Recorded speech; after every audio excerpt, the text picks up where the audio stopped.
cow looking like it was using tall wooden legs that appeared from time to time to say, like, yeah, I know you can do it. You have my trust. When I was little, I had a tree outside my bedroom window, and the moonlight spread its shadow across my ceiling. And sometimes when I woke up in my groggy state, it looked like spider webs.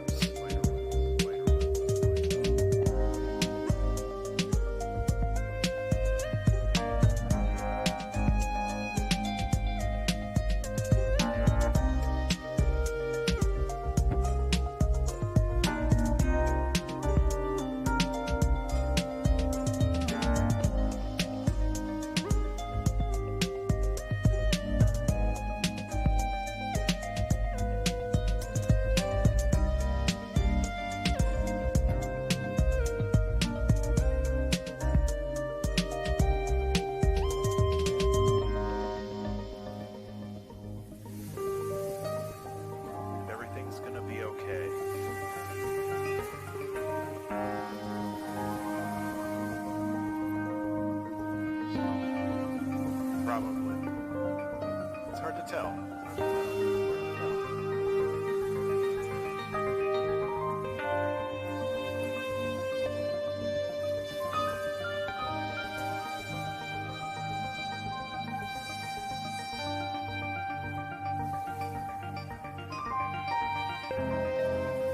But that doesn't mean that you should stop dreaming. The feeling I get from this is waking up in the middle of the night from a nightmare that you thought was real but really isn't. These dreams are weird. You pick up your phone and no one is there. And for a while I was really scared of them. Like, it's definitely something that doesn't happen every day. But once I knew what was going on and why it was happening, it made a lot more sense, and I became okay with it.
Just a second. Hey, hi everybody. Hope you can hear me well. Hope the music in the background isn't too loud. This is my new background for the I'm not currently showing anything screen, so I hope you like it. This is my desktop. And it's run by the Home Assistant. This LED strip down in the under the desk is controlled by the WLED. So hi everybody, welcome to the 10K stream. It will be party, and every party should have some kind of beverage. This is mine, and this one is energy drink. Yeah, I didn't have that much sleep last night, so I definitely need energy drink or two. We will see. This one, you think, or this one on the table, Alan? Yeah. Hey, hi, Vedran. Pozdrav, Vedran. Yeah, Alan, there are a couple of product placements, but very subtle here. Avalos, thanks, bro, for coming to the stream. Hi, everybody. Yeah, mousepad. Yeah, I got that mousepad and I got it for my streaming setup, not for my office. So I'm keeping it here. It's really, really nice fabric. So I'm loving it, but I should get a new one probably. Johnny, nope, no more pink LEDs, but it does have a lot of pink. It does have a lot of pink. I should probably change the keyboard to the pink one. Oh, that's nice, Alexei. I just came home hour and a half ago. We were at a friend's for lunch, and I ate. The problem was that I forgot that there are a couple of meals, and I ate a soup. Then I ate the second course 2 times, and I couldn't eat anything else. And after that, there were still 2 courses left, so I'm full. But that's another story. Hey Dustin, welcome. So first of all, let me just say something. Let me first switch here on my screen. This one here. So I will be having a giveaway. I will be having a couple of things to give away, and I really want to thank everybody for 10K. So this is my thank you to everybody. Unfortunately, I know that everybody cannot join the streams. I have a couple of things that I bought or I got or I made, and I will be giving them away. I really want to thank a couple of people. One of them is here. It's Dustin Watts, and I really want to thank him because he made a last minute, how I call it, he was able in the last minute to find one of these boxes. It's still unopened, sealed. I just got it, I think, 2 days ago. And this is his free deck. It's a DIY version of the Stream Deck, but not just Stream Deck. You can really do anything with it. You can make it, you can integrate it inside Home Assistant and have, I don't know, 3, I don't know how many buttons you can fit, but it's a large screen. I will not be opening the box. It's a large screen, touch screen, so you can program, do with it whatever you want. So I will be giving this away. I will be giving 2 of the DigUnos. These DigUnos, you know, Dr. Z has been selling them in the US. I think they can now be bought in the Canada, but on the website from the Queen Door, you can find the documentation and you can build them yourself. So I've built, I think, 15 overall for myself. I have a couple that are left. So I will be giving away 2 DigUno boards. And I will be giving away with those 2 DigUno boards. I also found ESP8266s. You can program them with whatever you want. I'm using WLEDs on them, and these LED strip down in the desk that you can see. This is run also by the WLED from within Home Assistant. I will be giving away this Agara temperature, humidity, and air pressure sensor. This is the one I featured a couple of videos ago. I got it from the Bangood. I will not be keeping it. I'm giving that one away. This one has already been won by somebody from this stream. He knows who it is. One from my from the channel members. He said that he wanted to test it because he thought they were good even before I released the video. So I said, if I get it, I will send it to you. So I'll be sending this to, what's the full name? Smart Home, to the Lee. And there are a couple of things I do not have here, but they will be sent directly from the makers. So I have from Andrea Dono one tag reader, the new version of tag reader. He is waiting, the box itself is waiting for one of the lucky winners here today. And there are two additional products. One is the SlimmeLezer, you know, the device that you hook up to your electricity meter, and it can then read the data and import in Home Assistant, and also the doorbell, ESPHome doorbell, which allows you to have DIY version of the Nuki opener. So it intercepts the signal from the bell, from the push button from your doorbell, and then you can either in Home Assistant make it ring, make it so that you have silent hours when if somebody rings, you only get flashlight or whatever, or you can just make it pass through and have it do whatever it did before. So these are a couple of things that I will be giving away. And how I was not sure how I can do that. So what I made here, there is a bot currently capturing everybody who posted anything. I just have to be careful because it only captures last 15 minutes. So probably in around 10 minutes, so at 6:22 local time here, I will make a first draw, and first draw will be for the, let's say, this Agara temperature sensor. I will then post here a winner. I don't know if I can share this screen. I think I'll figure it something out, and you just have to leave me, you just have to send me either via Discord or email your mailing address so I can mail this to you. So this is it.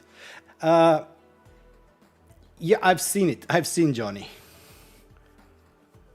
Yeah, the Netherlands definitely is winning this time. Yeah, yeah. So, what is this? What is the idea of today's stream? Well, it is more or less just talking on where I'm at, what I'm currently doing. I know that I'm posting a lot of things on the Discord, what I'm currently building, what I'm currently doing, but I wanted to talk about this on the stream. Maybe I can show you Frigate if it didn't crash again. No, it's still working. So this is running on okay, if when I say this is, let me show you what this is, because I can see it here, but you cannot see it. Give me a second. Okay. So this here is, let me kill main camera. So this here is Synology DSM-7. Home Assistant is running in a virtual machine, and I'm here using Google Coral for as an edge TPU for the processing of the video. So anything, if there is a motion, I'm currently detecting person, cats, dogs, and I think that's it, nothing else. But this, yeah, as you can see, it can run on DSM version 7. I'm having issues, that's why I still haven't recorded video on it. And the issue is something that the other people are also having, and that's the sometimes the USB gets disconnected from the virtual machine. Then what you have to do is you have to unplug the stick and plug it once again, go to the virtual machine manager and edit the configuration of the virtual machine and assign once again that USB stick. I haven't figured out why this is going on. There are a couple of nice threads on the community, Home Assistant community forums that talk about this, and from the last post from today, I've seen that somebody has been able to make contact with both the manufacturer of, I think it's a Z-Wave stick, but also Synology, and they said that there is a workaround, there is a fix for that. And Synology even said that if a lot of people report this, that they will look into how to fix it more permanently than the current fix they are proposing. So when I play a little bit more with that, at that point I will know if I will be recording video on that or not. But from what I've seen so far, this really works very nice. I'm able to process two 1080p cameras at the same time, although the stream for those cameras is not at 1080p. It's, I think, 640 by 480, and I do processing only on 7 frames per second or something like that, but it's working, so I'm pretty happy with it. And yeah, it works. I just restarted the container a couple of minutes ago, updated, so the data here is not, you cannot see the historical data here, but you can see if there was a detection, how many objects, in this case persons, were detected. Yeah, as you can see, it was unavailable. So there is motion, there is motion, blah, blah, blah, blah, blah, blah.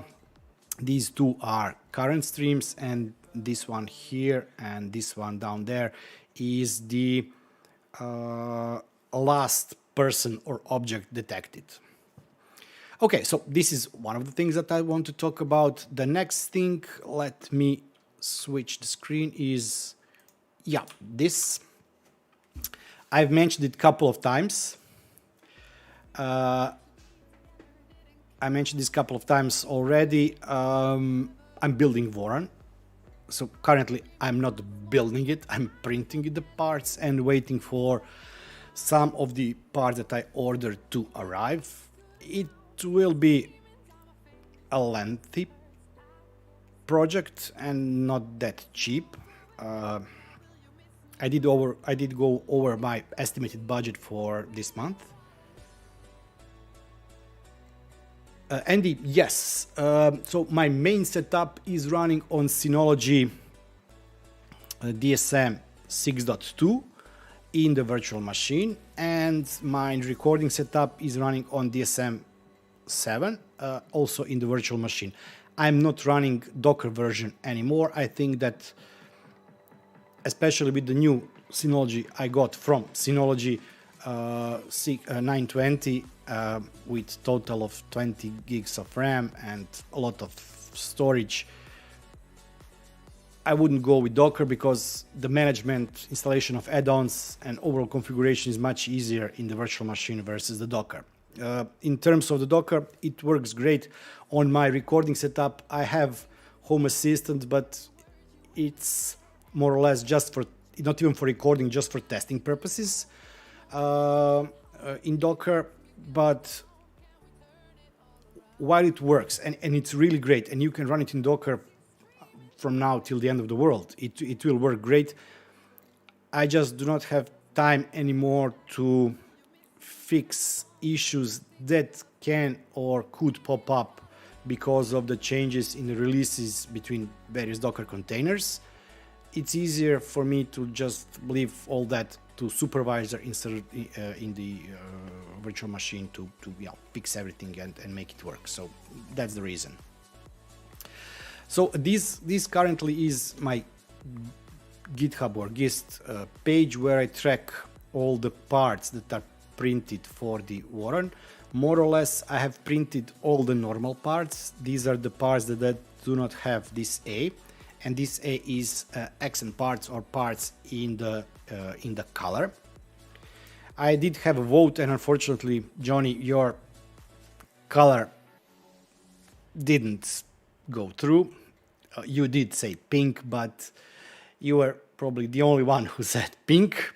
At the end, I will be going for the red color, so it will be classical Warren color, meaning the black printer with the red accent parts. Hey Mark, nice seeing you. I haven't talked to you, although yesterday you talked and I was listening. Now you're listening, I'm talking. Or hi Matt, nice seeing you. Yeah, you are right, Johnny. Gary, and how is it? Is it working okay? So I presume I'll finish up printing all the black parts in 2 days maximum. I finished, as you can see, I only have one part here. I had these parts here. and no, this is panel mounting. I think everything else was printed, if I'm not mistaken. But then I decided to also, when I'm already on this ABS filament, to also print the panel parts. So these will take me additional 1.5 days of printing overall, I think. So by maybe Wednesday I'll start printing the accent color parts, and probably next week first batch of parts will arrive. And the question now is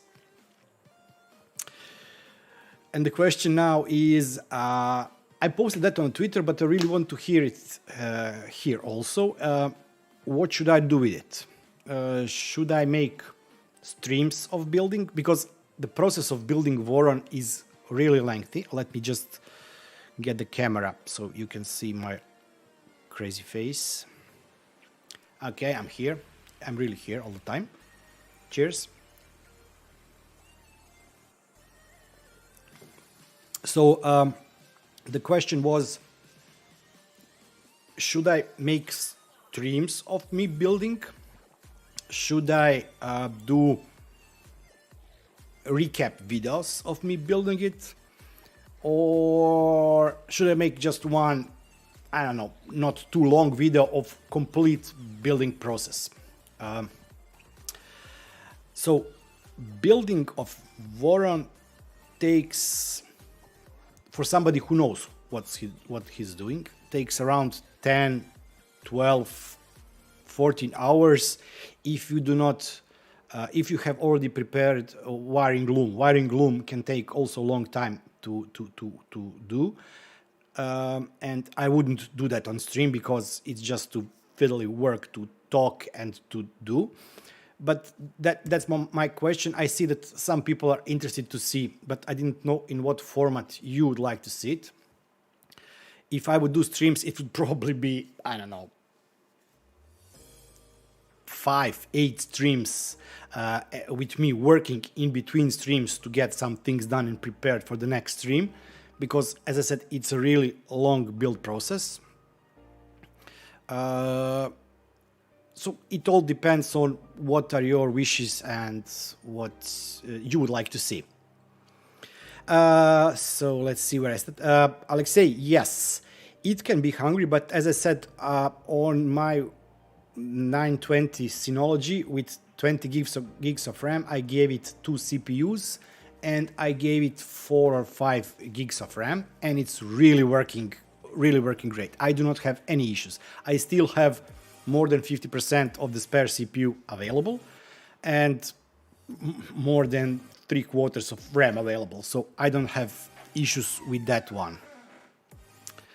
Gary, that's nice to hear. Yeah, that's nice to hear, because 713 is the older model, even the older model than I have on my recording setup, which is 415. So that's good to know that it still works.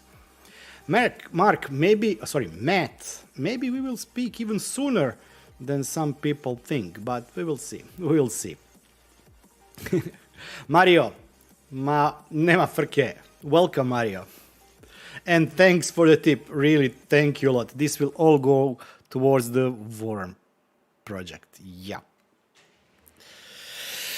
Yeah, Bourne project. But I'm really looking forward to it. So far, I ordered linear rails. I bought, or I ordered the LDO. The LDO is the manufacturer of, maybe you've heard of them, of the motors, stepper motors. They also have linear rails for this project. And sorry, my dog.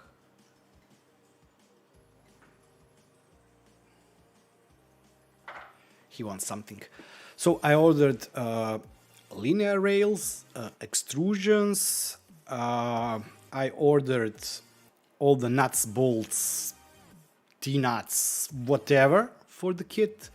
I ordered mechanical parts. Mechanical parts meaning the pulleys, idlers, whatever. I don't have here table. I'm running everything in Excel. I will also make a recap if anybody wants to do that project later on. There are a couple of things that you can do, and I've bought some things from the European sites and some things from the AliExpress, and in the table I'm trying to find alternative. So as I hope that this will be my last print ever, how it's called, because it should really outlast me. I went with a bit better parts than maybe some are suggested. For example, for the chains, drag chains for the cables, I will not be going with the generic Chinese. I will go with IGUS, which is a bit more expensive, but it's also more robust, more flexible, and the cables should be safer inside. And for the hot end, I'll be going for the Fetus Voron edition Dragon standard flow. So there is a high flow and standard flow, and I was really thinking on what version should I get, but I think that standard flow for me is okay, since I do not plan on printing with large nozzles. Vedran, thank you very much. Thanks for that. What else? I ordered, okay, so I ordered also panels. So at this point, and LDO motors, yeah. So LDO extrusions, LDO linear rails, LDO motors. And you can buy the LDO kit, which has one price. It's a 7-stepper motors total. So 4 motors go for the Z-axis because it has self-leveling gantry.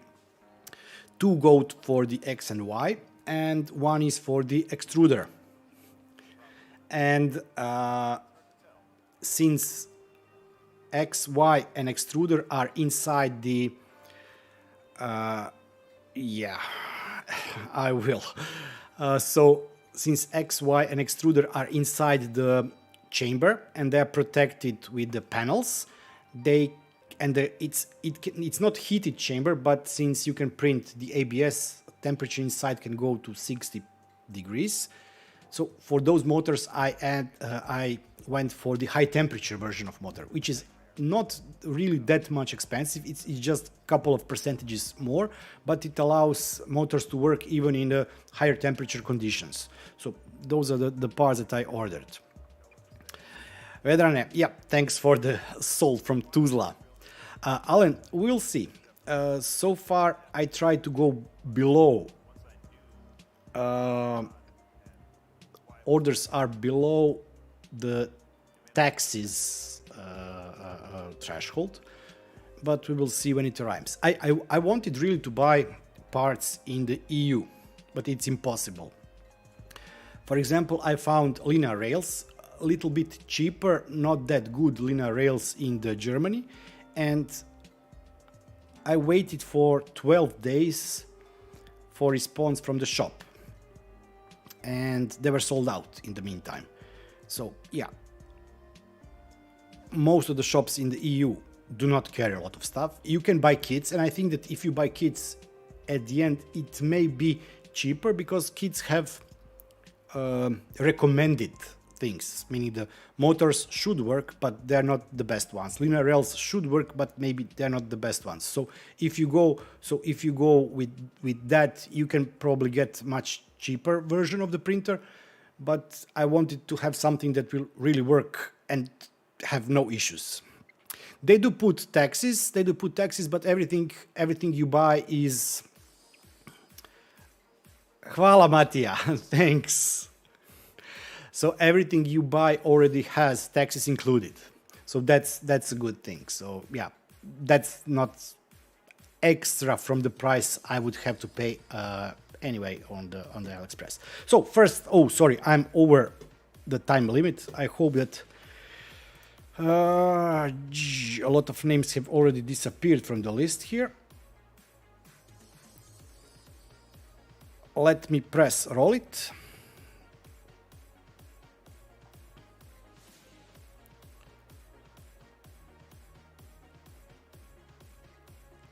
Mark. Mark, what?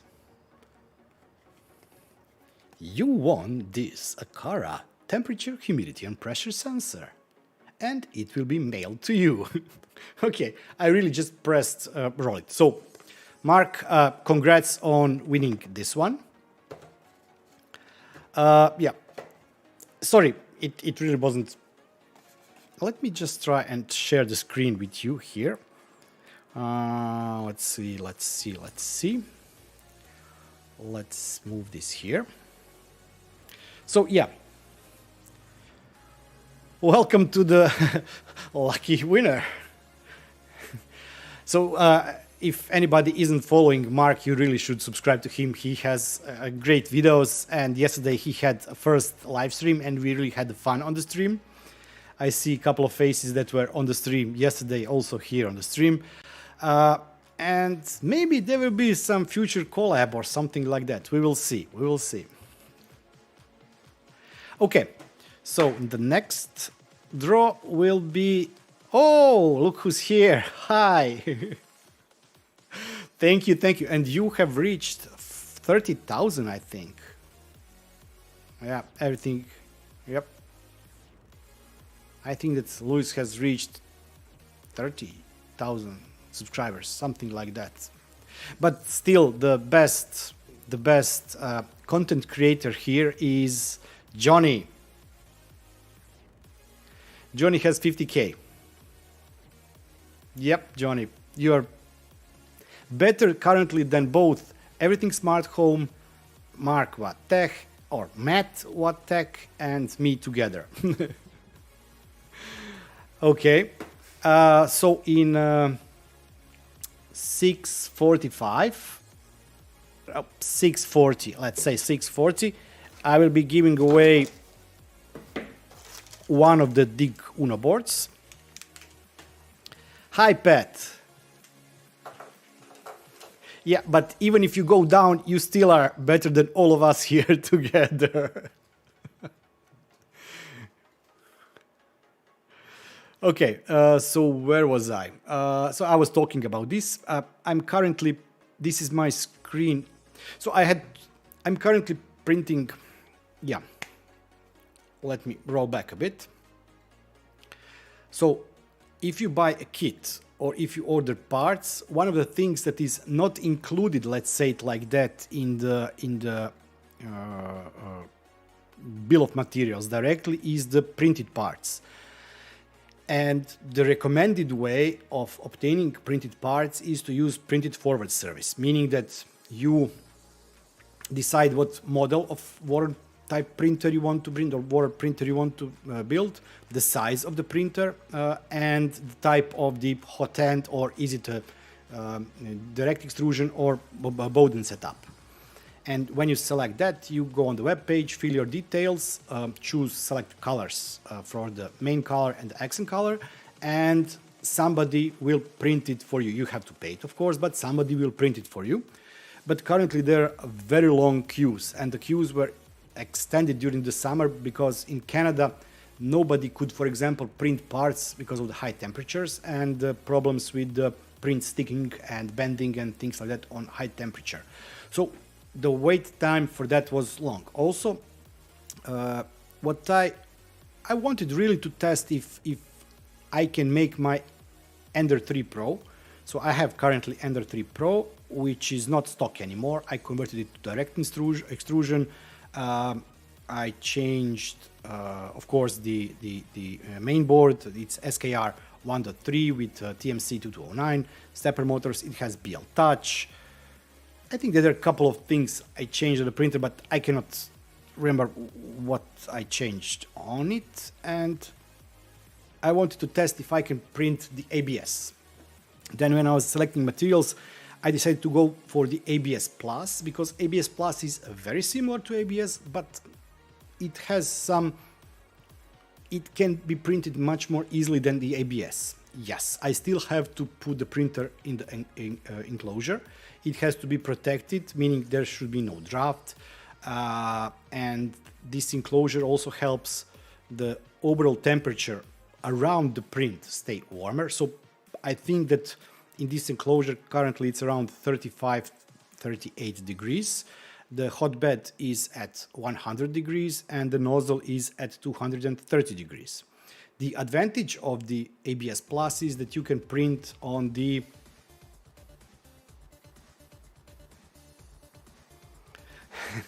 Thanks, Guido.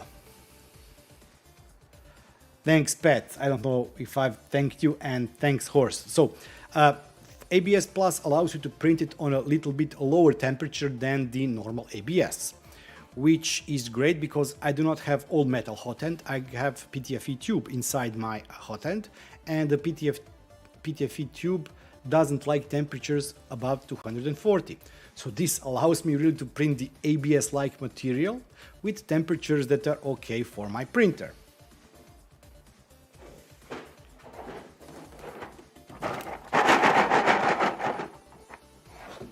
Let me show you this. Let's turn this camera here.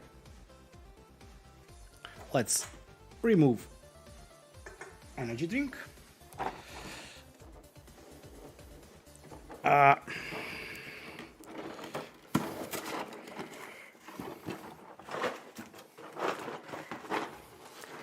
Sorry for hitting the mic.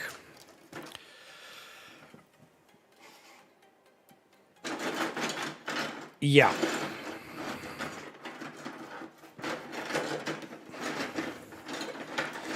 These are all the parts for the printer. So for example, these are the under the printer, these will be protecting the electronics, and vent will go here, the display will go here. This is part of the nozzle setup, so nozzle will go here, or hot end will go here. This is for the part cooling fan, so this blows the air. The part cooling fan will go on top. I think this mounting plate is for the Feistek spider board. These are 1/2 of the mounts. So yeah, you have to print a lot of parts. You have to print a lot of parts for the printer. As you can see, this statistic here on the screen, let me just kill this camera for now. So these statistics that you can see here are since I reset everything, and I reset everything when I started printing ABS, and for that I installed Clipper. So I'm currently running, I was previously running it Marlin, and Pedro, I really thank you because you made me switch from the Marlin to a Clipper, and once you try Clipper, once you figure out how it works, I would definitely never go to Marlin. So for example, I will not do anything now because I'm printing parts, and that's the answer. And I am printing my own parts because I didn't want to wait 3-4 months to get the queues were really long. I think that backlog is now 3 months for the printed forward parts.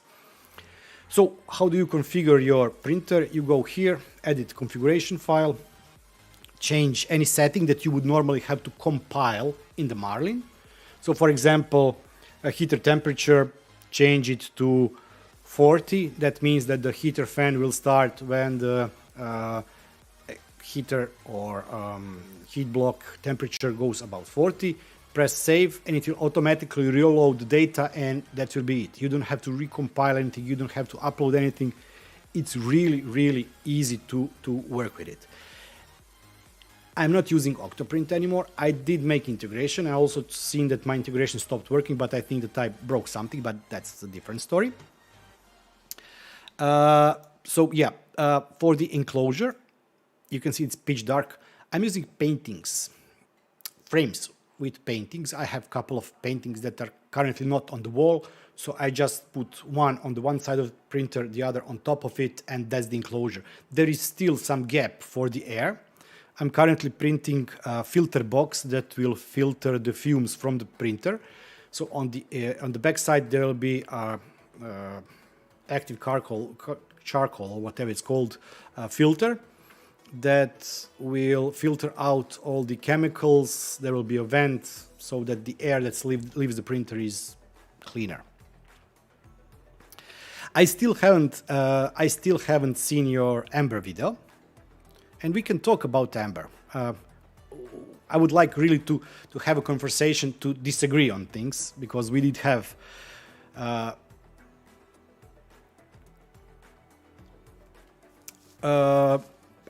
okay, so I believe that the quality of prints from printed forward will definitely be better than my prints. But when I did couple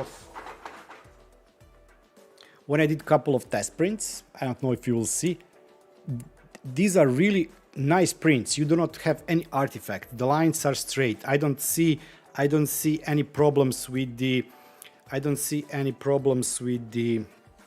adhesion, layer adhesion. So I did break a couple of things because I wanted to see how much force I have to put to break these things.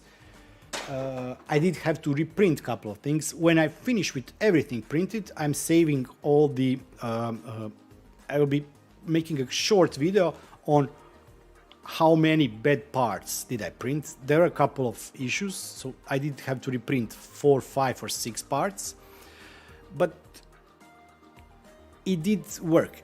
On the other hand, just look at the stats here. So I'm currently at 220 print hours, and I'm not done. It will be around 250 hours print time on Ender 3 Pro. Maybe if you have faster printer, if you have better printer, it will be faster. So this is 10 days of printing. And I said 10 days of printing, it means really 10 days of printer constantly printing, one part after the other. If there is a gap because the print finished in the middle of the night and I started in the morning a new print, it just adds on time it takes to print all the parts. So I would definitely recommend printed forward, and I will definitely order one part which I cannot print, and that is the better hot end section of the printer with the materials, with the nylon, because I cannot print nylon. It should have better quality. It should work even if I print ABSs. There will be no warps. There will be no anything. So that's the thing that I will definitely be buying from somebody who already has printer like that. V2. Yeah, that's the other issue I'm having with the printers overall. Oh, we should now do another giveaway.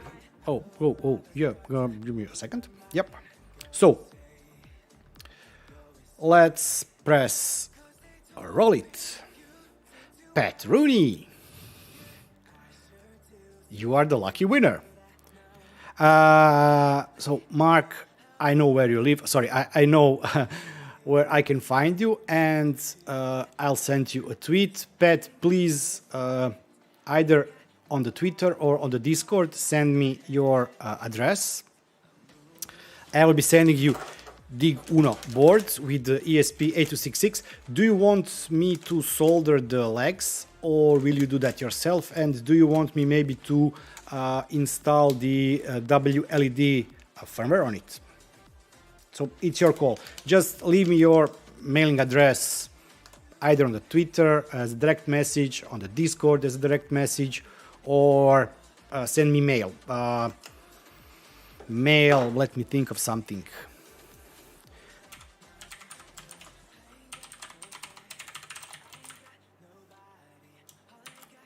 So you can use, I'll copy it, you can use this mail, whoop, just wrong, whoop, whoop, whoop, whoop. You can use this mail address to send me your mail address so I can send you the gift. Yeah, so that's it. So we have these two.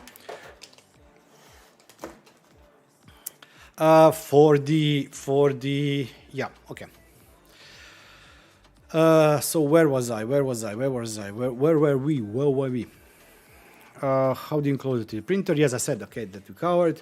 Yeah, as Johnny said, just cover it with the cardboard box. That's great. I did cover them. Vedran, you really, any temperature for ABS, any temperature above, the higher the temperature, the better. There will be no issue for the printer if temperature inside the cardboard box is 50-60 degrees. If it goes above that, but it will not go above it. If it goes above that, it can be a problem that stepper motors can skip steps. That's the biggest issue for you at that point. But I don't think that you will be seeing that problem, because even if it's cardboard box covering the printer, there will still be a leak of the temperature either from outside inside or vice versa. Johnny, yes, you can use that address.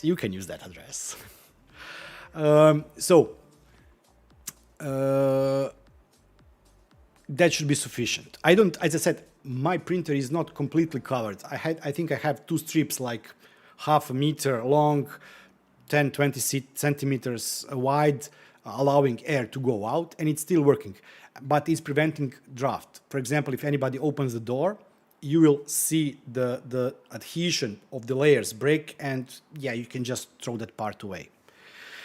Smart home collectibles. So, Lee, if I would go now and select Ender printer, I would definitely go for the V2 version because it's newer printer, it has newer mainboard. It should be better than the Pro version I have. Pro version is 3 years old, and I think that V2 is 1 year old now. So that's my opinion, but yeah. But both of them are really, really great printers. Glenn, you didn't miss anything. You did miss winning 2 prizes, but there are still more to come. So, shall we talk Amber? Or shall we skip Amber?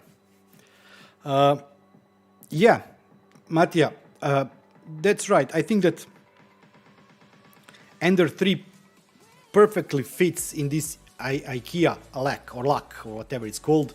This is the small stool or desk or something. Yeah, but maybe people will not like what I said, so I may skip Amber.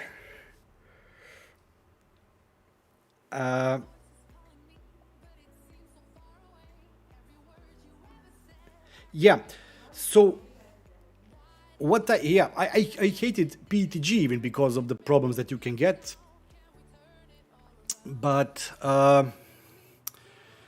so before we start talking about Amber, what I did, I recalibrated the printer, installed the clipper, blah blah blah, everything is working great. Then I started. Thank you. Nice seeing you here. Make it works. Thanks. So what I did couple of temperature towers, testing what is the optimal temperature for the material I'm printing, because on the box, for example, it said print between 230 and 240. Sometimes thermistors are not that precise on the print heads. So from my test, it ended up that best quality of prints is 225 degrees centigrade. And everything printed perfectly until I started printing very thin but tall. When I said very thin, it means that there is no infill. The inner wall is also the outer wall parts, so they are just like 2 or 4 layers or 5 layers maybe in the width. So those parts were started to break.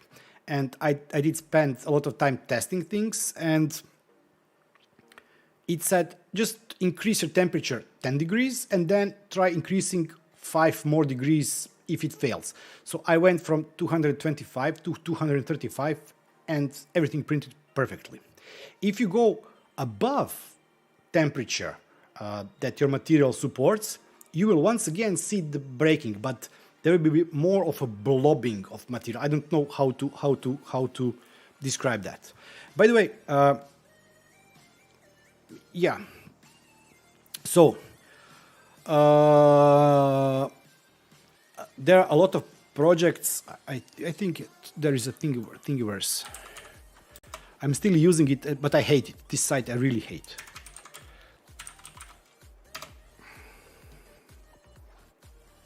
As you can see, full convergence for the printers. So Ender 3 fits perfectly.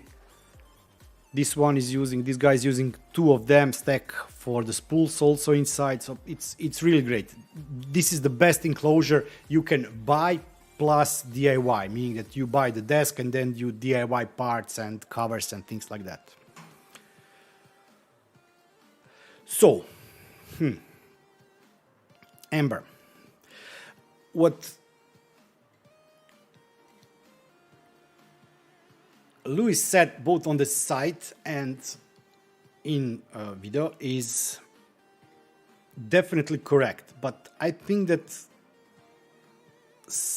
somehow maybe I'm seeing completely different.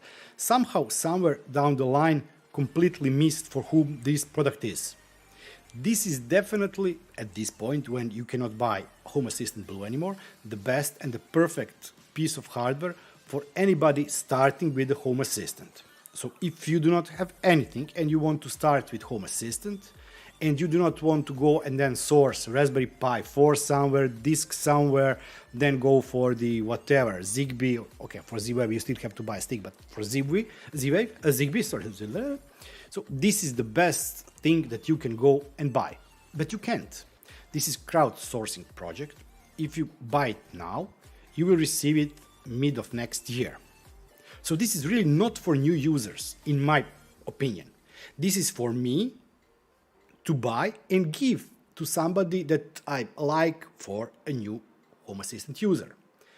I don't see new users buying products that far in the future that are still not available. But that's really my opinion. I may be completely wrong.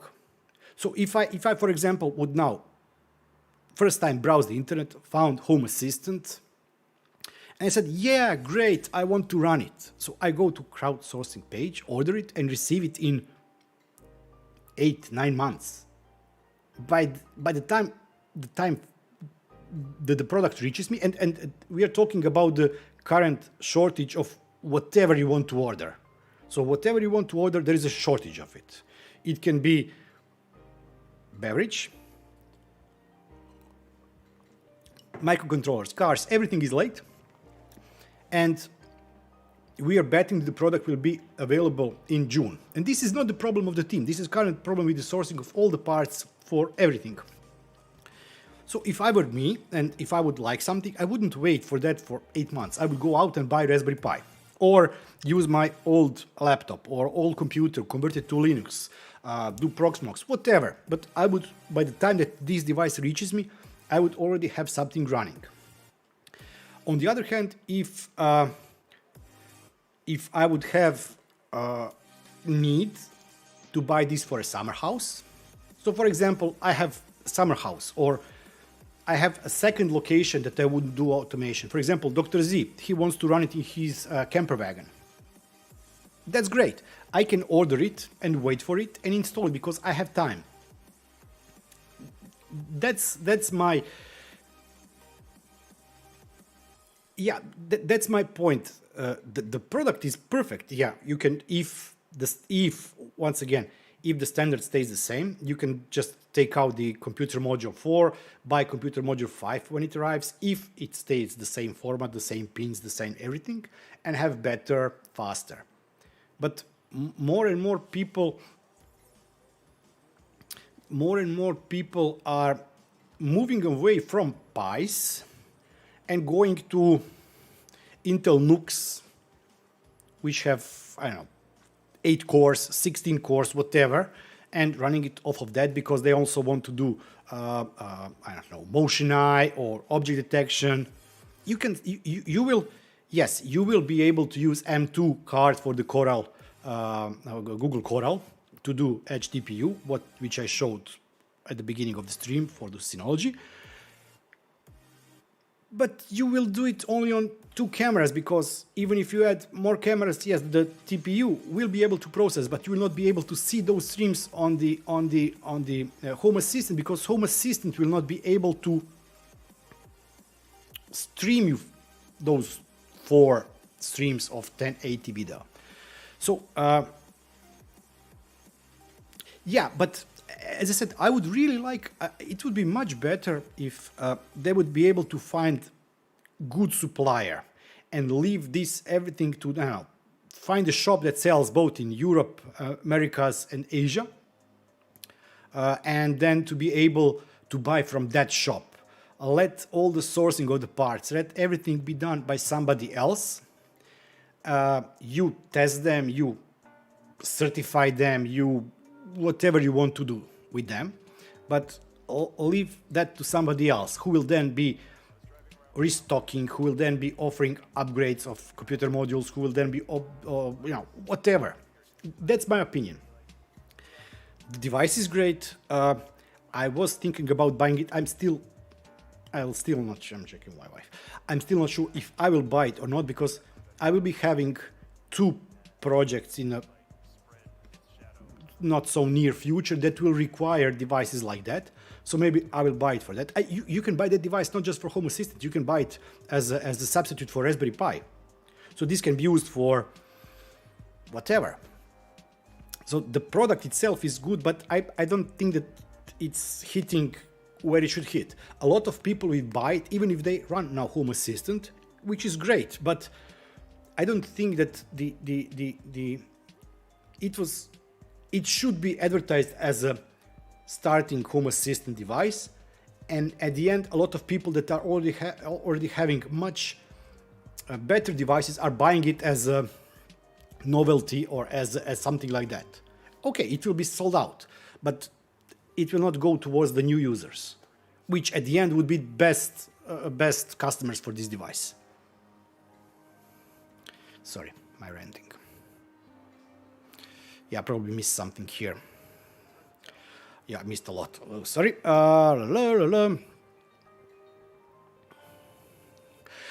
Andy, you're right. I wouldn't. But as I said, great thing about Home Assistant is that you can go whatever way you want to go, and you will not make a mistake. So you can go for Raspberry Pi 3, start there, go to Raspberry Pi 4, or start with Raspberry Pi 4, or if you have old Intel NUC, you can run there. I had old Intel NUC, and my recording setup was run out of that for a year and a half. Unfortunately, it died. Well, it didn't die, but the vent inside died, and I cannot replace it. So the device is, yeah, I can scrap it. If you have good network attached storage, FreeNAS, Synology, I don't know about the QNAP, but let's say QNAP, or whatever network attached storage you have, you can probably use that for that.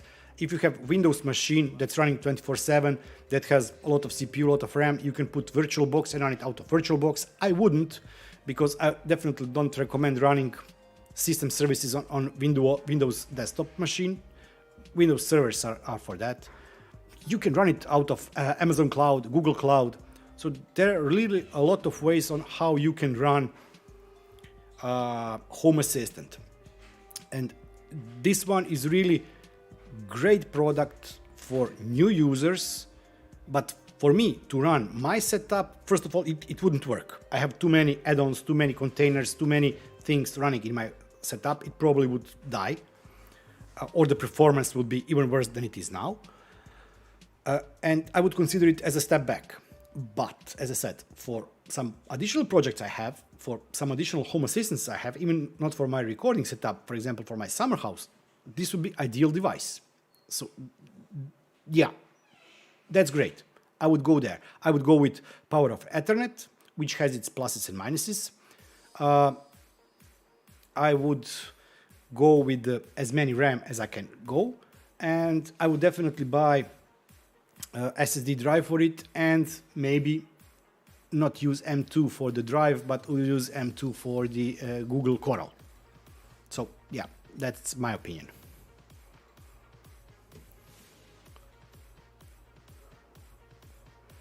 Standalone board, yeah, Johnny, that's right. Yeah, the problem is really the hardware. I know that I work in sales, and I had requests from clients a couple of days ago in regard to access points. And currently, delivery days are 90 plus days. And 2-3 years ago, when we said 90 plus days, it means that it will probably arrive in a 30 to 40 days, but don't consider us late if we deliver it in 80 or 90 days.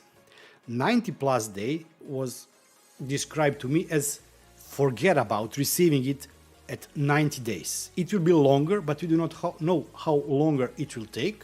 So just be sure to tell your client that for the first 3 months, he will definitely not see access points. And we are not talking about nuclear reactors. We're talking about, I'll not name the vendor, access points. And for a notebook to be late 4 to 5 months from order to delivery, it's becoming normal.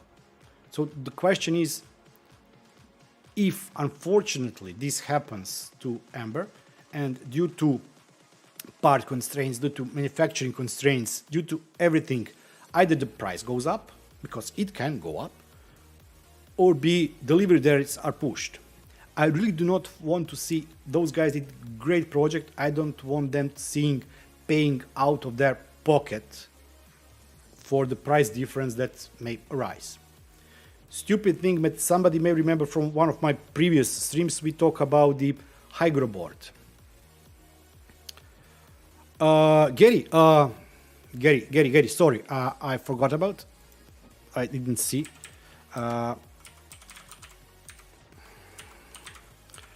Is it thanks?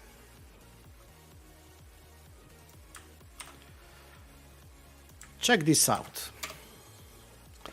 I'm not using it as much as I should. I definitely should use it more. I'm not sponsored by them. Well, in Nero 3D printing, Nero is sponsored by them, but I'm not sponsored. But this is really great site for 3D prints. So if you need to find anything for 3D prints, go thanks. Okay.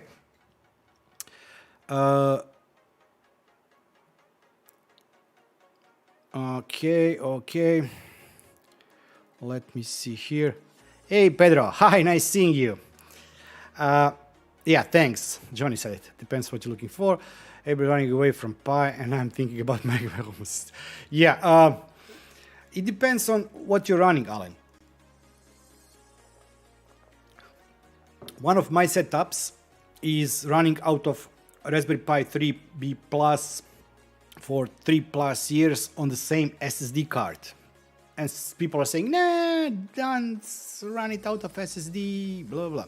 Okay, I bought the best SSD card I can get for the application purposes, because there are differences between the photo cards, video cards, applications. For applications, they should support much higher read-write counts. So I went for the application, the highest rating I can get, and it's still working. So Raspberry Pi is still, in my opinion, very great for starting. But if you go, on my recording setup, I have, let's check here. I have 4, 5, 6, 7, 8, 9 add-ons running. And not that much, but there are some integrations running. So it really depends on what are you putting, what applications you are putting your system under stress with. So this, I think, wouldn't run on Raspberry Pi, but the setup I'm running at my summer house works great. I can't remember when was the last time. I do regular updates. Once a month I do update. I don't follow the updates very close as, for example, with my recording setup, but it is always within the, before the next release, I will definitely upgrade it. So it is, yeah, very close to the latest release.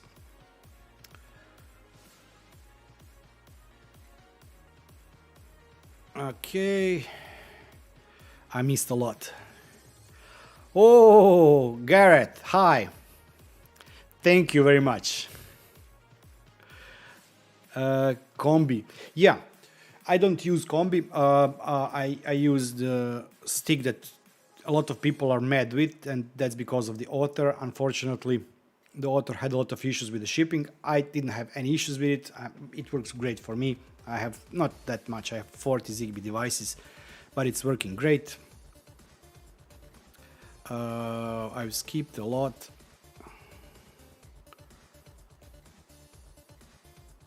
Okay. Nortec, yeah, Nortec is good. HUSB-Z one. I unfortunately didn't manage to get my hands on it. Yeah, but there are some things. Okay, so maybe I should let's first see what time is it. Oh yeah, while we are still rolling, let's change screen here. So Pat Rooney and Mark won 2 prizes. I still have this one to give away. So this is DigUno. This is the second DigUno board I have. They are all tested. If for any reason anyone is dead when you receive them, oh yeah, I do not have. Yeah, I will. When you contact me by email, I will tell you. You need car fuse. I don't have any more car fuses. I've stolen all the car fuses I had from the cars that were available to me. Some of my neighbors couldn't start their cars, but unfortunately, yeah, I don't have any car fuses in the street anymore. So that's the only thing that you will need. So let's look who will be the lucky winner. Make it work. Vedran, bye and thanks for being here. I'll see you on the Discord. I really, yeah, this is random. This is completely random. I'm not guilty for this one. Yeah, I definitely agree. I don't agree. I cannot agree. Yeah, I don't know if I can say that it sucks because, yeah. I will agree with you on this one. I preferred some other. I prefer some other hypervisors, but we, as a company that I work with, we work a lot with the Hyper-V. I don't like VMware, which supported USB pass-throughs. For the Hypervisor, I know that Proxmox supports. I know that the Stinky Synology Virtual Machine Manager supports pass-throughs. I'm not sure if the Oracle ones or the Citrix ones supports, but because I haven't played with them for a long time. So make it work. I will be contacting you if you are not here anymore. Any other hypervisor other than the Hyper-V? Yeah. Yeah. So, yeah. I know. What's the name of the Oracle one? I forget.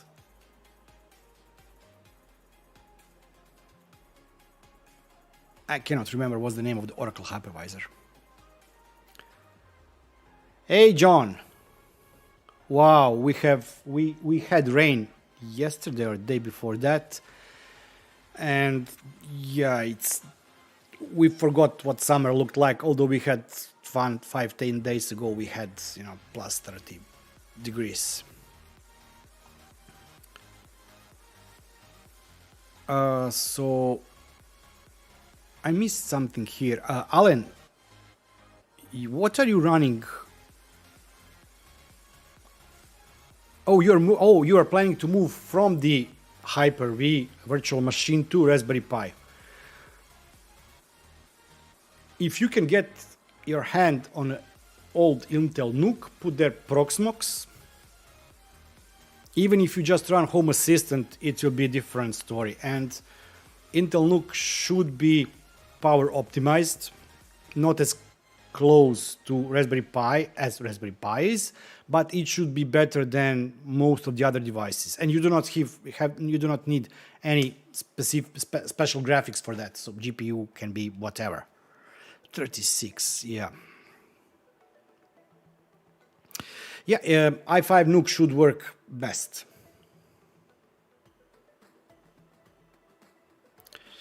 Whoa, I'm failing to keep track with. I use Hyperwire strongly. Johnny, something is jumping here. I cannot follow. Old laptop, yeah, old laptop works great. Andy, why did you flash Tasmota on Shelly devices? Just wondering.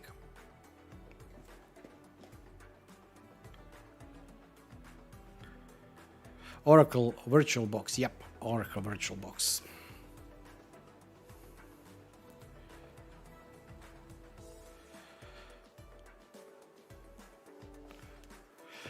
Gary, that's right. Yeah, I ran out of the very old. It was Intel Nook with Atom processor with 2 cores, very low in terms of the CPU speed, and the Proxmox ran there great.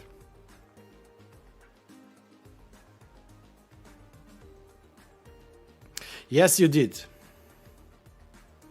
Alan, yes, you did. And you know that we run most of our stuff on Hyper-V. And we are happy with it, if anybody asks. It is. Yeah. But somehow I was certified for a lot of VMware stuff, and I was working with a lot of VMware stuff, but due to some, I would say it like that, company changes, strategic changes and things like that, I wouldn't recommend VMware to anybody. I would just, at this point, I would just say to migrate to cloud. Migrate, shift, move to cloud, to whatever you have.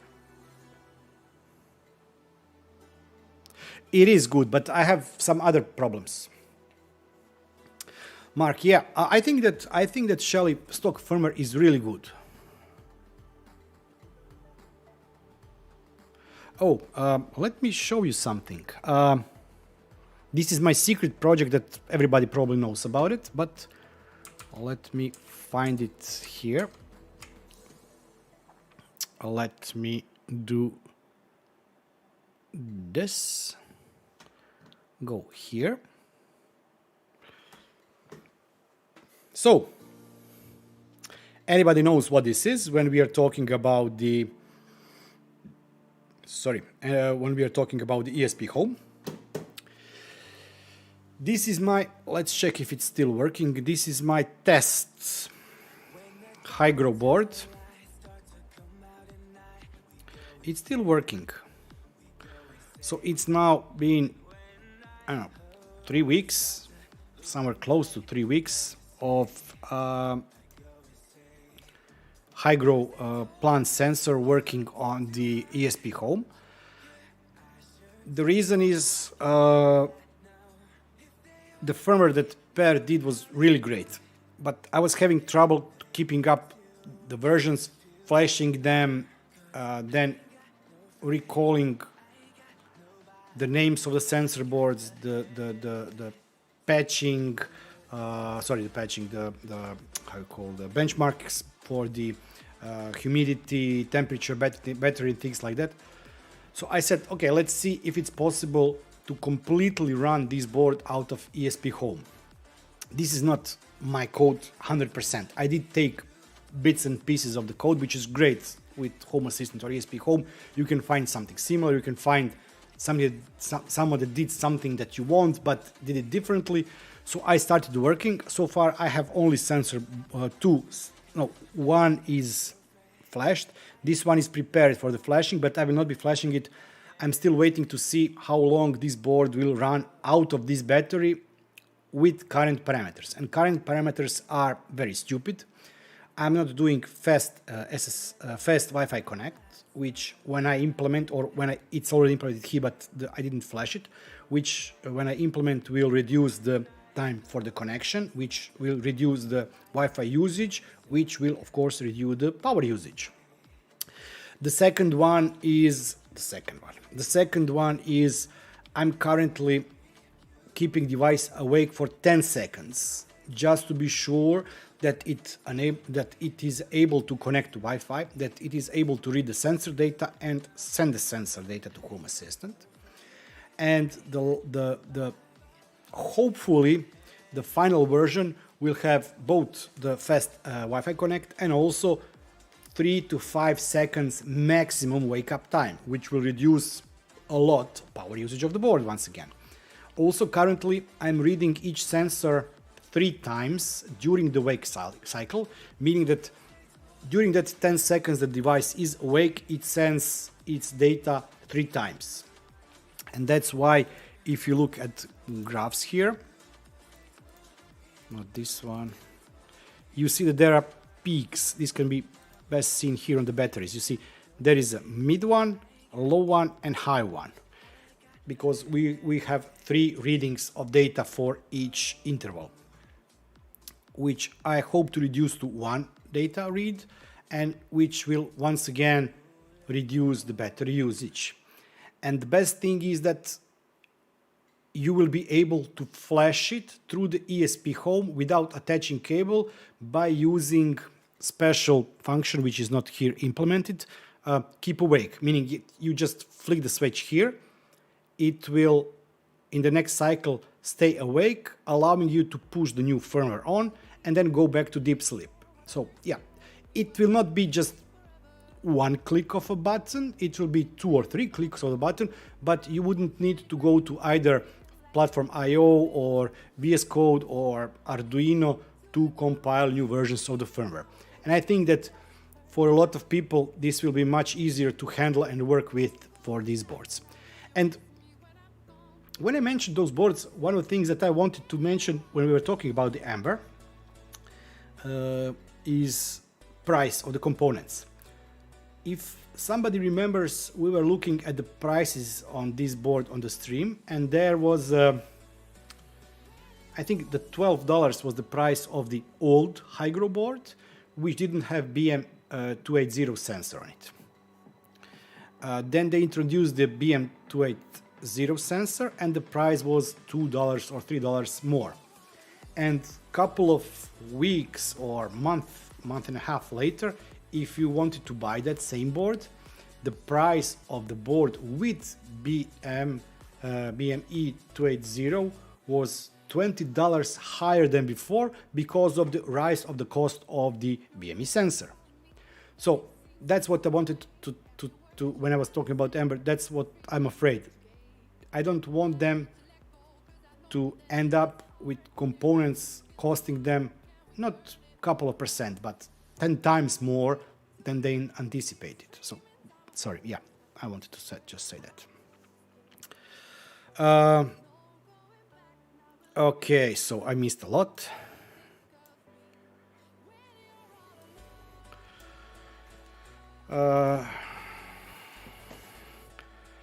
Yeah, make it works, you did win. Just, I will be contacting you, I don't know, on Twitter or... Thanks, Lee. I'm having energy drink. Yeah.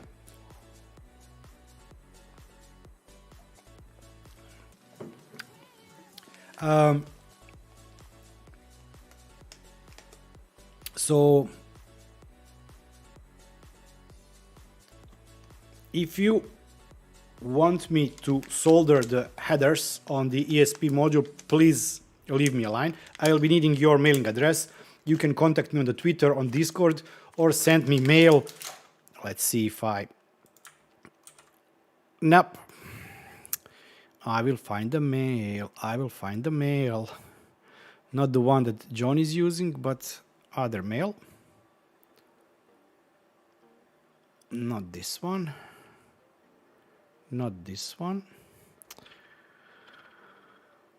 It would be much easier for me to... Not this one. I almost copied Johnny's. I lost mail. So send me your mail address either here, Twitter, or whatever, so I can send you the DigUno module.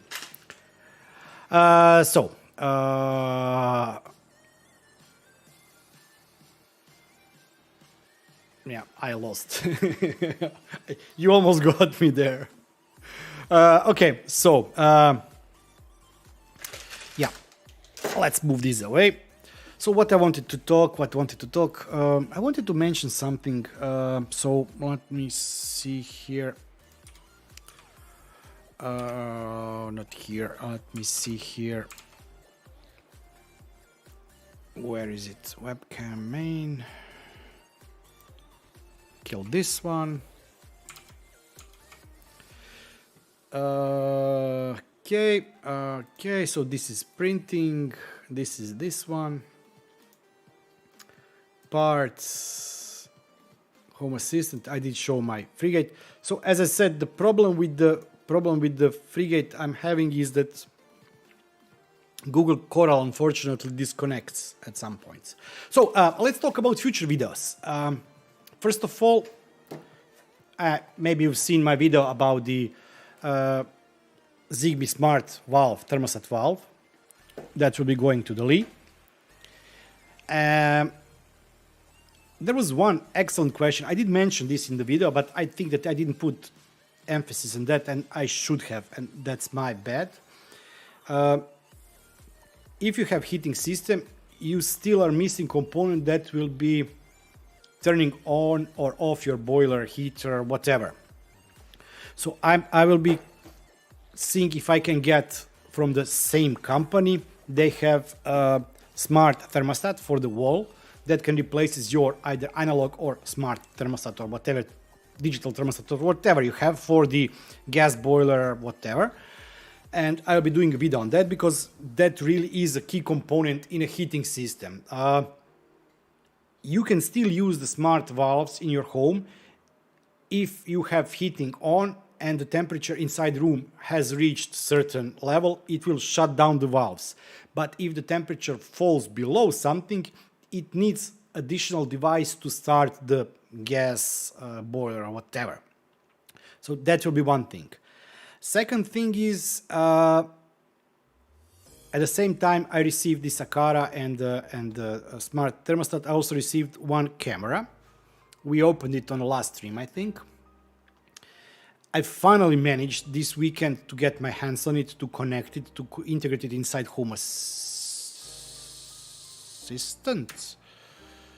No, it's not in a Home Assistant, it's here. Okay.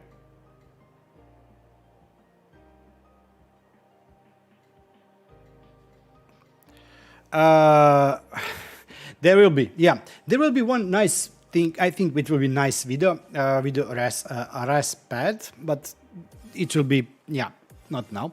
So I did manage, I wanted to show just this. I did manage to get this camera from Bangood working. Thanks, Alexei. Thank you. Yeah, this is under my sofa in the corner. And I was really impressed. The quality of the build is... I haven't seen cheaper material than this camera, what it feels in the hand, and it looks like it will break any second. The plastic is very thin. It is nicely done in terms of the box, how it looks. The lenses look great. The LEDs there are really bright. This is pan tilt zoom camera.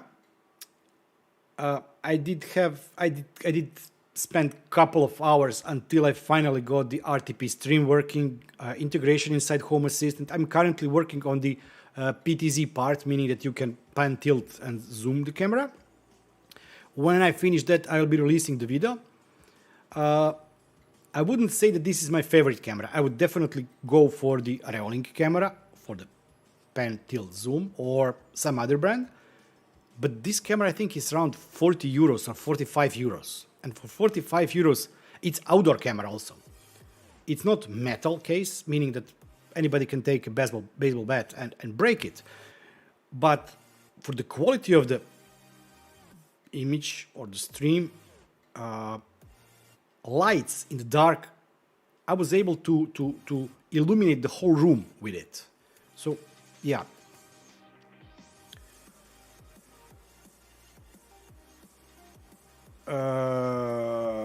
I'm using surveillance station, and this here is a surveillance station. I'm using surveillance station on 2 Synology devices. My home one runs 3 cameras. My test one just runs test cameras. This is the test camera. It's shoved out under sofa. Let's close this. And I have another one that runs 4 cameras. Yeah, you have to buy additional licenses, unfortunately, and I think that pan tilt zoom consumes 2 licenses. So for any PTZ camera, you have to have, I think, 2 licenses.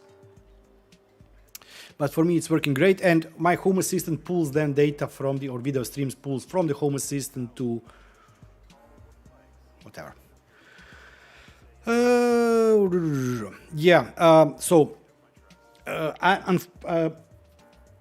I don't think that I will be able to do video next week. I'm trying to finish up next one other project, and that's the Zigbee remote. I still wasn't able to not flash firmware on it, but to connect the cable to be able to flash firmware on it. I'm really overwhelmed by the work. So I'm not sure that I will manage to get video out next week, but then I should have at least 2 videos following week. But who knows? Yeah, my schedules are strange, so yeah, we will see about it. No, I'm not using NVR rated drives. I'm using most of my drives, except the latest ones, is the Western Digital Red drives, the older ones that were good. And in this new one, I'm using Hitachi. Can't remember, but these were recommended as a substitute for the Synology. These were substitute for recommended by Synology to use instead of Western Digital Red drives. So it's Hitachi something, I can't remember. I wasn't able to get my hands on the. Able to get my hands on the Synology drives themselves, and so yeah, I haven't tested those drives. And yes, Alexei, yeah, I didn't. Unfortunately, no, I didn't manage to do that. Okay, so what's next? Let me quickly just put this here. We will be having additional drawing now. Let me just check something here.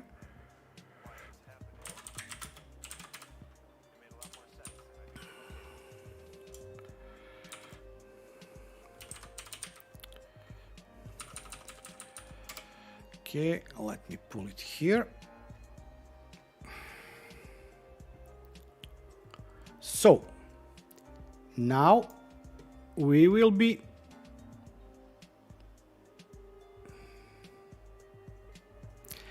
okay. Let me change here. So the next prize we will be drawing is in this nice shiny box, still sealed, freshly baked, and sent by Dustin Watts. If, as you can see, it's out of stock, so I did manage to get one from him. I wanted to buy one, but he wouldn't sell that one to me, so he sold me this one. And I want to give this away to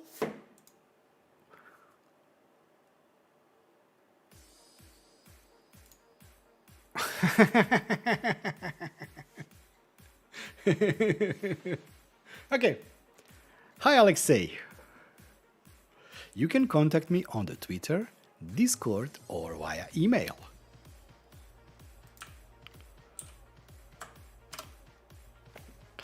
So I know, yeah, I know. Full transparency, you can see here. So really, it's not rigged, or somebody managed to broke in my system. Sorry.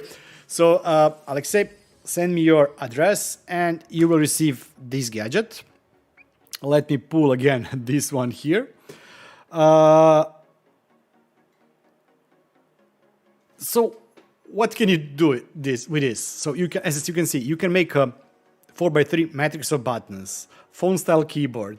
It can show you something on the screen. It can be used to control the Home Assistant. It can really do tons of things. It's really a touch screen, 480 by 320 with ESP32 under it. Everybody wins. It's really not rigged. So, Alexei, I know where to find you, but you have to send me your contact details. We still have two things for giveaway today. Let me check time.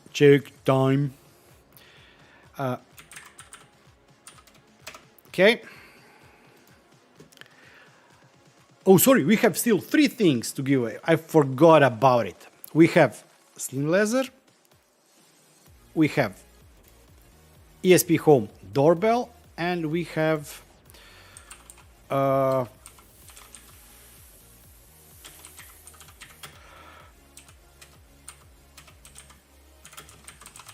forget what's the name of the site. We can go here. Tag reader. So still to give away today we have tag reader. Once again, Andrea, thank you really. His stock for the new batch of tag readers is coming probably either it arrived yesterday or will be arriving Monday, and he will be making one priority, so he will directly ship to whoever wins this one.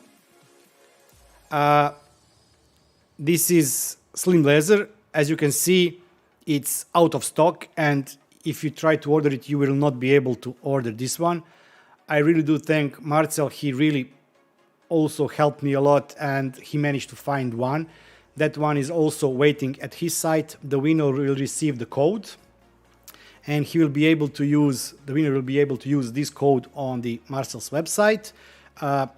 If by any chance the country is not listed to where he currently ships, he will add it, we will ship it, and I'm covering the cost of that. And this one is used, of course, for the anybody who has power meters that can be read via the DSMR port. And as I mentioned, this ESPHome based doorbell. This is first project I bought from the Marcel. So this one is also packed and waiting for the winner. And let me just find something that I want to show you because it's really gorgeous. I love our community here. The community of makers for anything ESP related or 3D printing related or Home Assistant related is really the best community there is. I were in a couple of gaming communities and they are so toxic, and I don't want to play any game except Minecraft. If anybody wants to play Minecraft, we can play Minecraft, but yeah, it's just too toxic. This is the best community there is. What I wanted to show you, I want to show you this. This and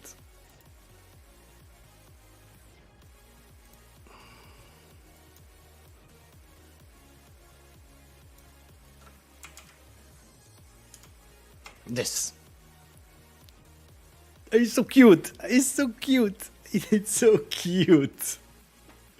So yeah, special pack for SlimmeLezer and ESP doorbell with my logo. And yeah, he went really far and beyond. And definitely, if even if you do not win, check both Andrea Dono, Dustin Watts, and Marcel. They are really great community members. They are really fun. They have a lot of tweets. You can find them on Discord servers. So yeah, you definitely should check them out. So I oversold this. So who should we pick up now? Don't forget, you have to leave comments. The timer automatically resets every 15 minutes. It's not up to me. Maximum time here is 15 minutes. So just say hi or whatever in the chat. They definitely should smell. And just post anything. Say hi, thumbs up, thumbs down. Beard Tinker, you should get a new beard, or shave it, or make it longer, or yeah, something, so that the system picks you up. If you do not post anything, each 15 minutes it resets and removes the name from the users list or whatever. Yep. Me too. I really would wish. It's so crazy that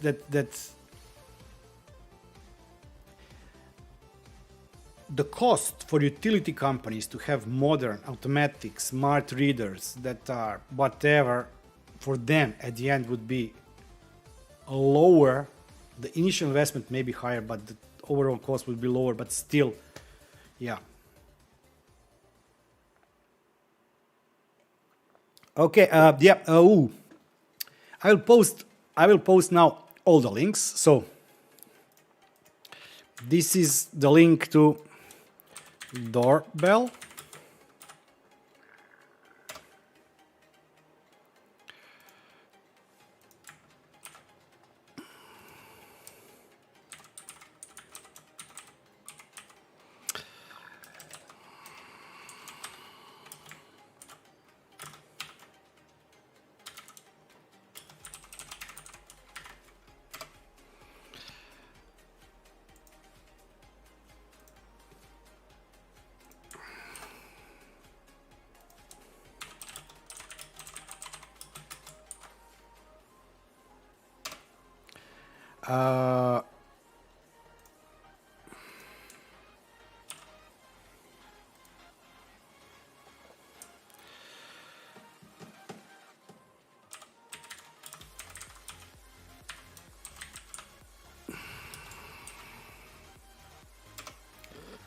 Okay, so these are the TouchDown ESP32 touchscreen, doorbell, P1 reader, and the tag reader.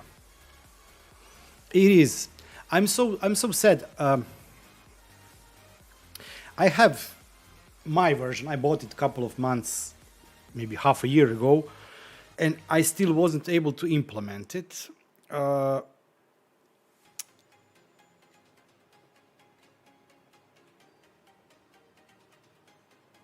Well, let's see, Mark. Yeah, okay, no problem. But it should be 20K until some date. I cannot say like, okay, when I get to 20K, I'll dye my hair pink or orange or whatever. It should be, if I reach 20K by some date, what should be the date be? I will dye my hair orange. That would be interesting. Yeah, I would probably have similar hair to my teenage daughter, something like that. No, I've lost myself. Blue, like Home Assistant. Yeah, that's a good one. That's a good one. So, what should be good time frame for additional 10K? Remember, it took me 2 years to get to 10K. Yeah, Pat, I should get myself this one, but it's on a back order. You cannot order it. So let's. I don't know. I know. Yeah, I will dye my hair blue, like Home Assistant blue. But I have to have some date. If I reach 20K by the whatever date. It's called baby blue. I will dye my hair baby blue just to make it, yeah. And I'll do stream like that. And I will do video like that. And I will, you just have to time it for this to be a week when I work from home or something like that. I just hope that I don't have too much client calls. Okay, 20-kilometer run. I cannot run 20 meters. Yeah, 1 year. That's fair enough. I don't have problem with that. So it was around 1st of September. So if I reach 20K by the 1st of September, I'll dye my hair baby blue. And do stream and video. Just to have permanent evidence that my hair was blue. Can it be just top part blue, not just everything? Or, yeah. Yeah, okay. Yeah, I know. My boss told me that I overpromised my clients too much, so maybe that's the issue. Okay, no problem. So, we should now have more names in the giveaway. Let's... And beard.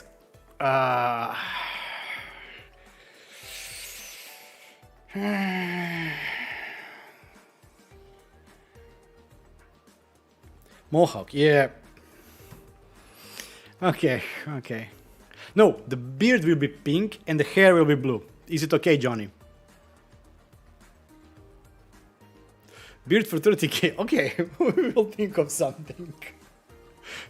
I already see that you will now go beg people just to... Yeah, okay, no problem. Okay, no problem. Let us draw something. This time we will be drawing lucky winner for... okay, I will now draw one lucky winner. If you cannot use... if you do not have DSMR reader, if you do not have anywhere to connect this device, then instead of that, I will be giving you a doorbell. Just you have to let me know. Where is it? Nightbot. Okay, we now have 18 eligible. John, you're the lucky winner. Just let me know if you can use this SlimmeLezer because your energy meter requires P1 port.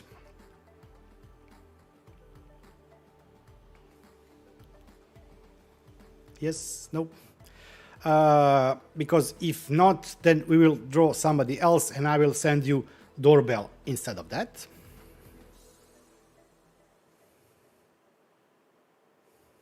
John.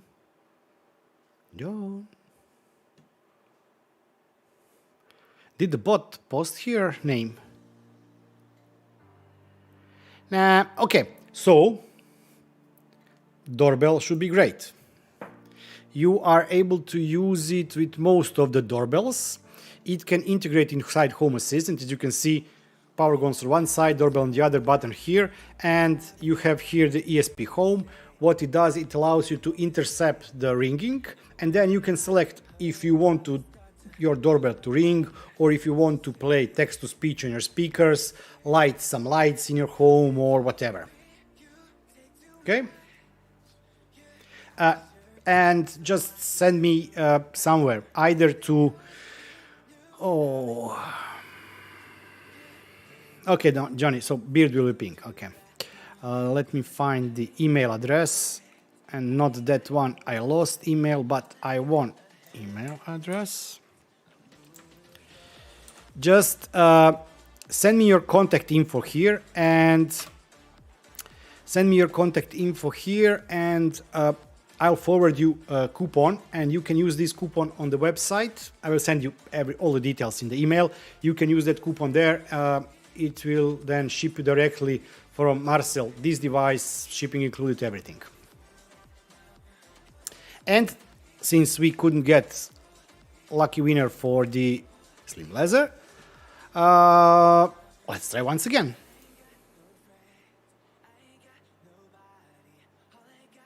Three, two, one, roll it. Mario, tell me, can you use Do you have energy meter that has P1 or DSMR port? I'm not sure. I'm not sure.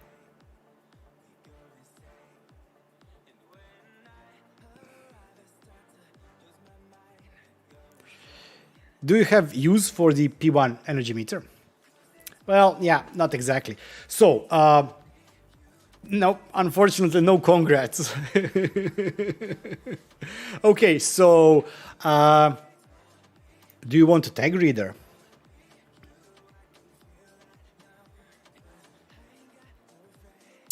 If it's okay, Mario, send me your contact details, either on the mail address that is above, Twitter, Discord, whatever, and I will send you code or coupon or something for this tag reader from Andrea Dono. I think it will be ready in a couple of days. And in terms of SlimmeLezer, who has DSMR enabled energy meter? First person that says I do will be receiving that device.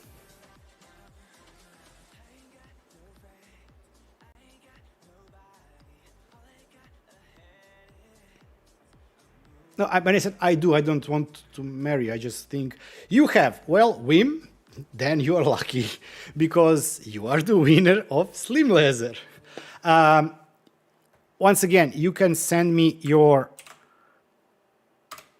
contact me here and I will be sending you code. That code you will be then able to use on this website, and this will be shipped to you directly from Marcel. Everything paid, including the shipping.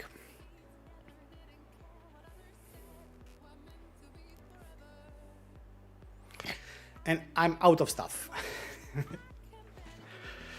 Okay. So we can have fun. Let me kill the back. It took me. I spent a lot of. Yesterday, I was on Matt stream. I don't know if you know about Matt Watts. So I was on a Matt stream and I really liked his background. So I created my background. Yeah. I should play with the lights a bit. Let me see if I can.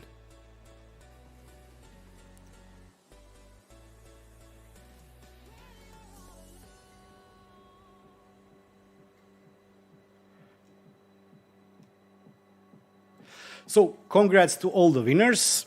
As I said, these are just some of the things that we've given away today. These plus these three wonderful products. I'm really happy. I want to thank really all the makers or creators of those projects. I'm really glad that I could buy stuff from a local community to give to local community, because I really do think that, yeah, the shipping shouldn't be a problem. They really helped develop the community. Most of the things that they do, the cost of the projects they do are well worth to support development of whatever. Remember, Marcel was building this for some time, then the energy integration came and his stock was sold out and you cannot get any device for him and know when he will have devices in back order. Andrea Dono and the guys created the first tag reader, which you can DIY. This is a newer and better version. It's smaller than the previous one, and unfortunately, in theory, you can still do it yourself, but it's not worth because it's now compact and it's using a PCB Razer board or small PCB customized just for this project, just to make this device even smaller. Dustin Boats, for example, with the TouchDown, he released this project also for community, and he's been developing, he's been trying hard. I remember when he first started thinking about how to integrate this inside Home Assistant, what he can do.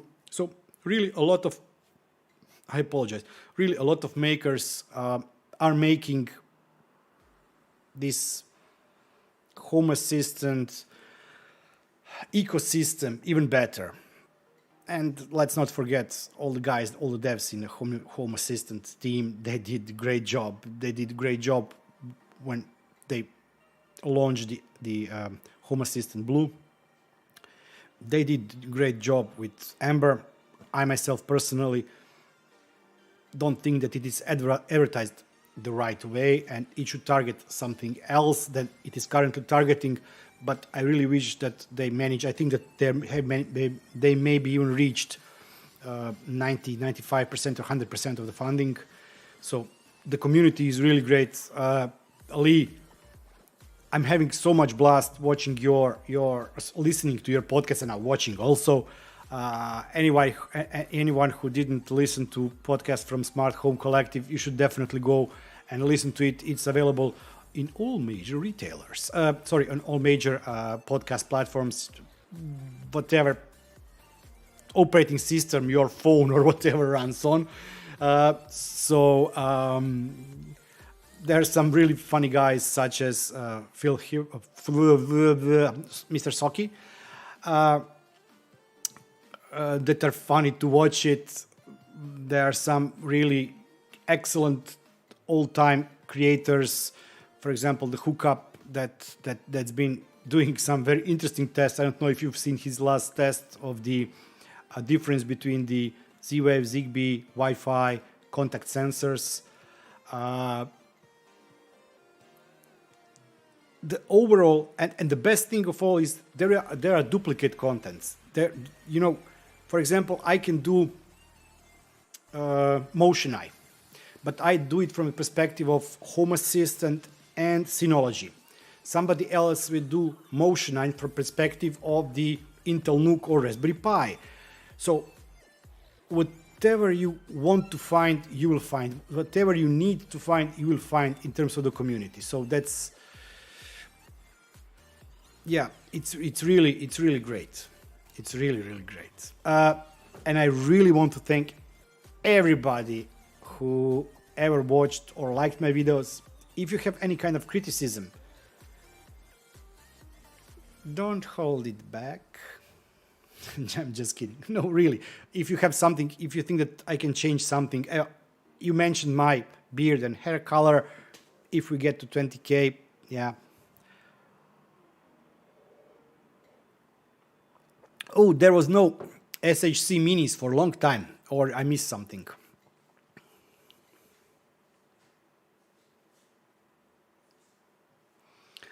I want to thank, let's see, Mario, Vedran, Matija, Lee, Alexei for your super chats.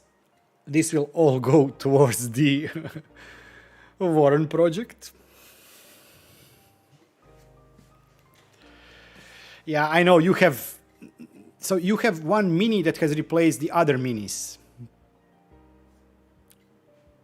Yeah, I was really, as I said, I'm not sure that I will be able. Maybe I manage. Maybe I will manage to get the new video next week out. But unfortunately, for the last 2 weekends, last 2 weeks, I simply didn't have enough time to record them. The last video I did on the Ambilight or the bias lighting, which was not that great in terms of views, but I liked it as alternative. As Luis created a video for the Ambilight by using the Hyperion, not hypervisor. No more hypervisor talks this evening. No. So he did video on Hyperion. I wanted to show that there is alternative to that, and that's what I like. There is. You will not see me create any ultimate video because I don't believe that no one is able to create ultimate in terms of what we are doing as a community for Home Assistant, because what works best for me may not work best for somebody else, and somebody else maybe has something better, but in terms of how his system is set up and what are some minor changes but big differences that makes us different. So that's why I like so much content available, so much stuff available. I'm really thankful to everybody who followed me through this time. I would like to thank my father and my mother, also to my wife and daughter. And yeah, shots fired. No, yeah, I know. No, I'm saying that what I really wanted to say is that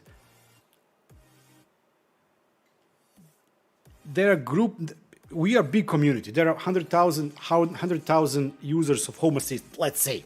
There are, I don't know, let's see analytics.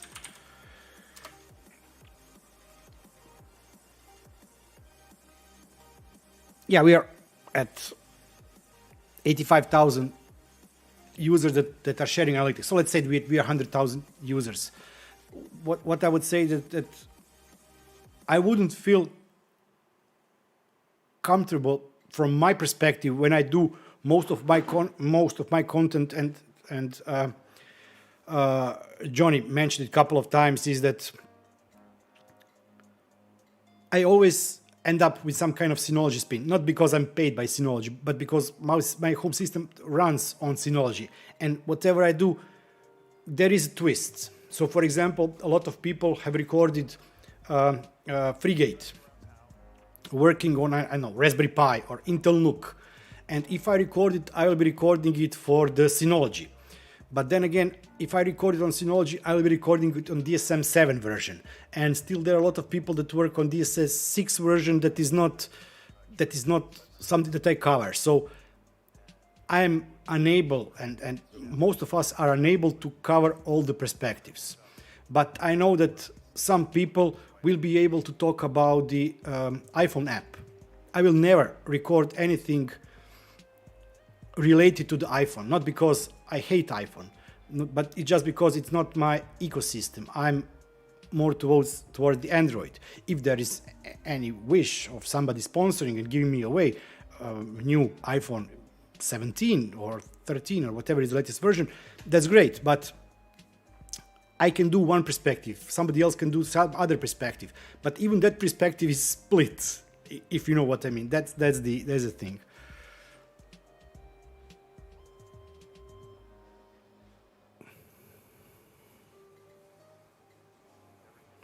Yeah.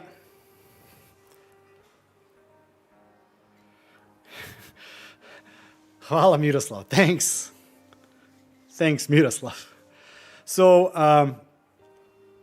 I really had a blast last 2 years. It's now more or less exactly 2 years since I recorded the first video, and it was really fun time.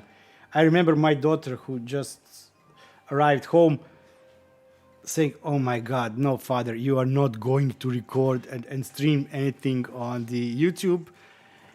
And yeah, 2 years later. Is that correct? Yes. Okay, okay. Hi, Ian. Yeah. I don't know. Should we wrap up? This is 2 hours. I usually do 2 hours because I have to be appreciative of the time I get, of the peace and quiet of my family, either leaving the apartment or staying very quiet until I stream, because it's open space. And Mark yesterday showed how his acoustics were great. Unfortunately, I have problem with the acoustics. But next time maybe my daughter can play the piano and we can have some, you know, jazz or something. Okay. Yeah, I'm really thankful. Oh, let's see what's my print doing. Let's not talk about it anymore. 1 hour and 1.5 hours more.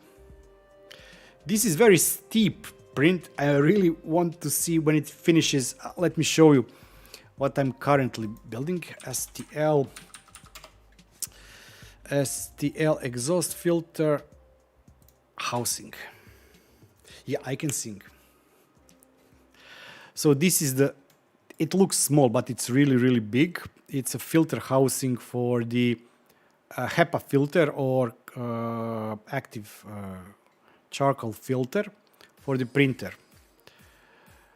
So yeah, it doesn't have any support or anything, and it's printing on ABS, and I'm really interested to see if it will print okay or not. If that prints okay, then Ender 3 all the way on ABS.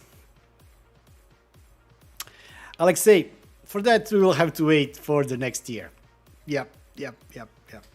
By the way, blue is my I don't have, somehow I never have blue color on me, but blue is my favorite color, so that wouldn't be an issue for me. Did I mention that I work in sales? Yeah, this will be interesting. So, time to wrap up the stream. Thanks everybody for joining. I thank all the winners for winning. I thank everybody who posted anything in the stream. I thank all the members. Oh yeah, I wanted to mention. Yeah, I wanted to mention something. So first of all, thanks for all the YouTube channel members. And some asked me, what about Patreon? I'm not doing Patreon. I had Patreon account. I had a couple of people there. At the end, I ended up closing Patreon account due to very innovative tax laws here. It simply wasn't worth it. So I decided to kill off the Patreon. I couldn't return the money somewhere, wherever Patreon is. But there is no normal and legal way for me to have Patreon account working normally and be compliant to the tax law. And that's why I decided to close that, and I only have YouTube channel membership. So yeah, that's it. Unfortunately, it's just not worth the trouble with the tax office, and our tax office here has very, how is the best wording for that? I wouldn't call it conservative. I would call it a very restrained modality of working, where you have to have physical papers, physical evidence, stamped documents, and yeah, that's not how the Patreon works, unfortunately. So that's why I don't have Patreon. I will, unfortunately, as it seems, never have Patreon account, and yeah. Stuck in past is very well said and politically correct. Thank you, Alan. So, thank you. Really thank you. I'm having a blast, and I really do hope that I will be able to make a lot more videos.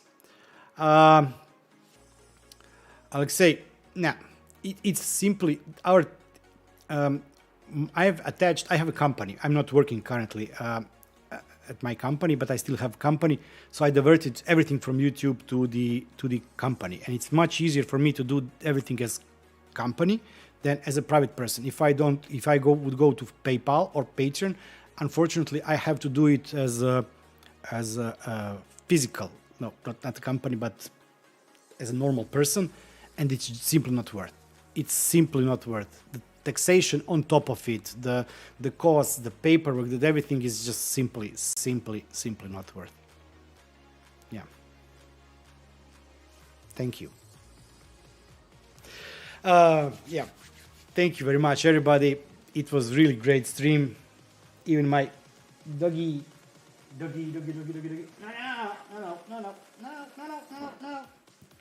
Doggy, look at, look what he has. So this is why you were running from me. Okay, go eat it. I'll be seeing you next time. Hopefully the next stream will be on once again on first Saturday after the Home Assistant releases version 2021.10. And if you have any kind of suggestion for future videos, anything, you can find me on Twitter, you can find me on Discord, you can find me on the YouTube in the comment section. Yeah, I still would like really to hear what's your thoughts on the Bourne build. Streams, some recaps of the phases I'm doing, or one longer recap of all the build, lessons learned, fails, good things and things like that. Thank you. And Grim, thank you very much. Thank you. No pedigree. No, definitely. Yeah, this one is not getting pedigree. I think that he has better food than I do. Probably I have worse food because he gets better food, then no money is left for my food, so I eat pedigree or something like that. Yeah. Thank you very much, everybody. Time to wrap up the stream. Hope you have nice rest of the weekend. Mario, why? Okay, we'll think of something for the tag reader then. Thanks everybody. Have a nice time. Bye bye. Thanks for joining. I'll be seeing you on other creators' videos, on my videos, whatever. Bye. I have here stream end.